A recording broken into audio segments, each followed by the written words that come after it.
Technically, that's moved second. Okay.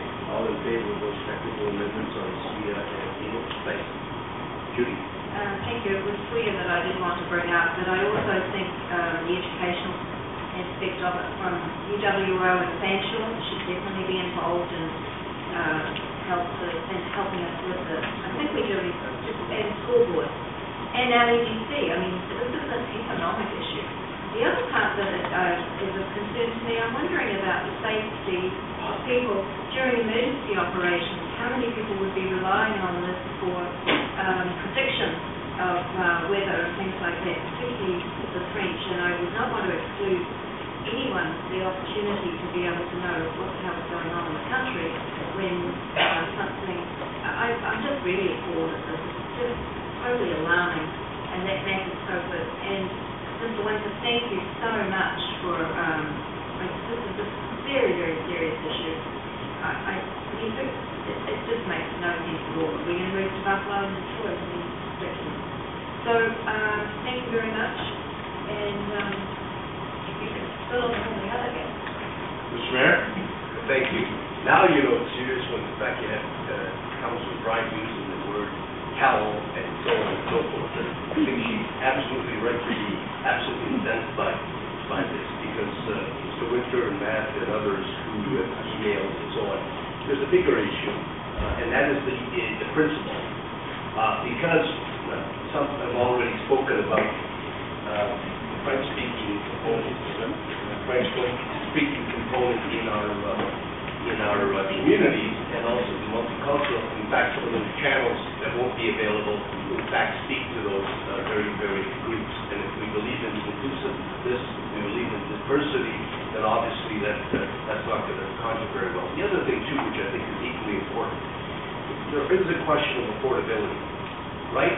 And sometimes we forget that while some of us enjoy the digital television, we have all that great technology, we want cable, we spend like crazy on some of this stuff, there are a whole bunch of people in our community that can't afford it. And if they can't afford to go digital and they lose the signal, then they are being deprived of information, which is empowerment, which in my opinion speaks to the whole question of democracy and inclusiveness and so on.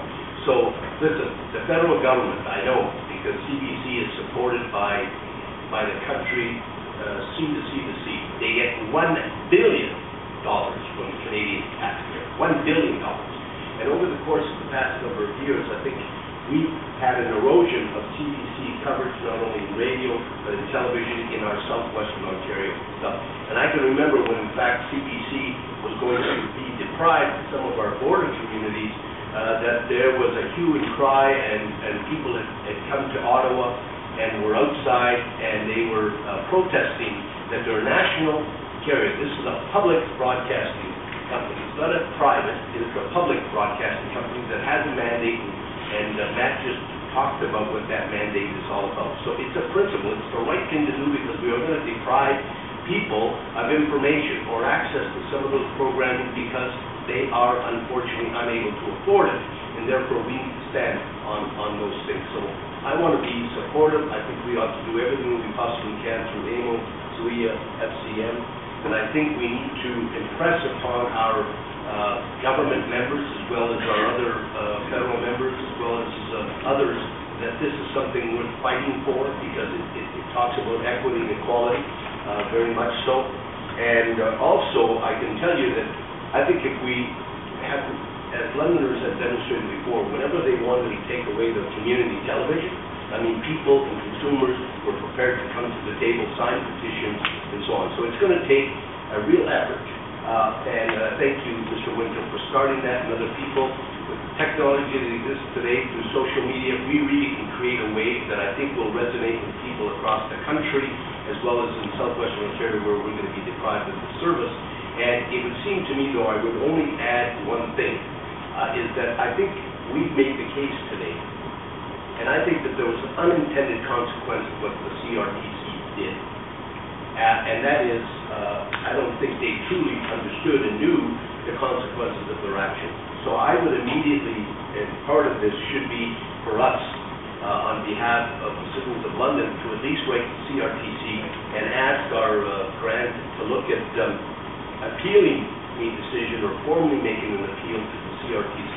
There's no doubt CBC as a corporation can make that decision tomorrow.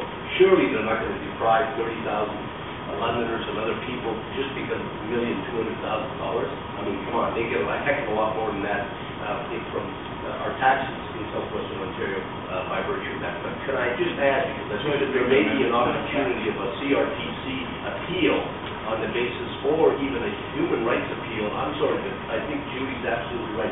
There are some principal issues around here, and it's not just about money, and it's not about this neat technology that everybody wants, but it speaks to the principle of fairness, equity, and equality for people, and I think you have to stand up as Matt and Mr.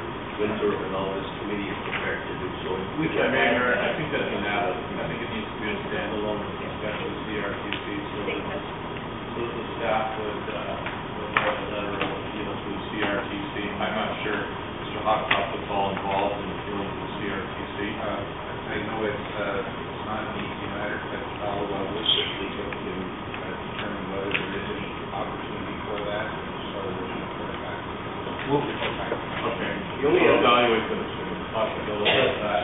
The only other thing that I would add, and I guess in about half an hour from now we'll find out who the new minister is for responsible for the CBC, and it's the same one, Mr. Moore out of BC. He's an incredible minister. I think he'd be a great champion for us.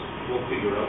Nowhere in here does it say that we petition the government of Canada and the minister specifically to do it, because they can direct. They are the shareholder of CBC, so if CBC doesn't do it, the government of Canada can do it. Surely the minister can say, hey, review this provision and make it happen. So can I also Chief, we had that amendment as well.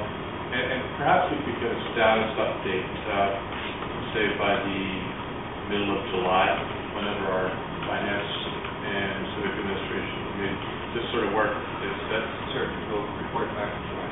It doesn't need to be extensive. Judy, do you have something else?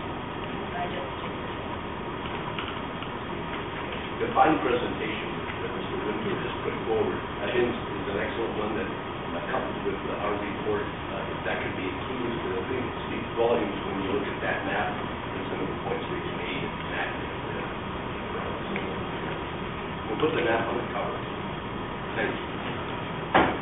Okay, so I have a seconder for all the various amendments, which include LEDC, the school boards, the University of Fanshawe, the BRTC appeal, writing to the new minister and an update in July. I have a seconder for all of them. Omnibus.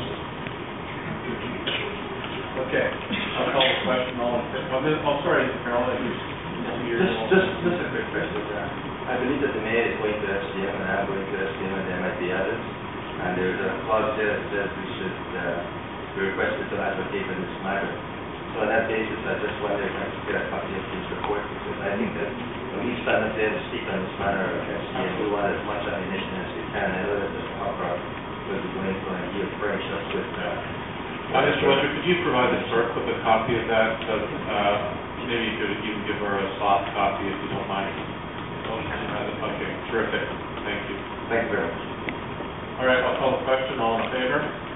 Any opposed? Thank you.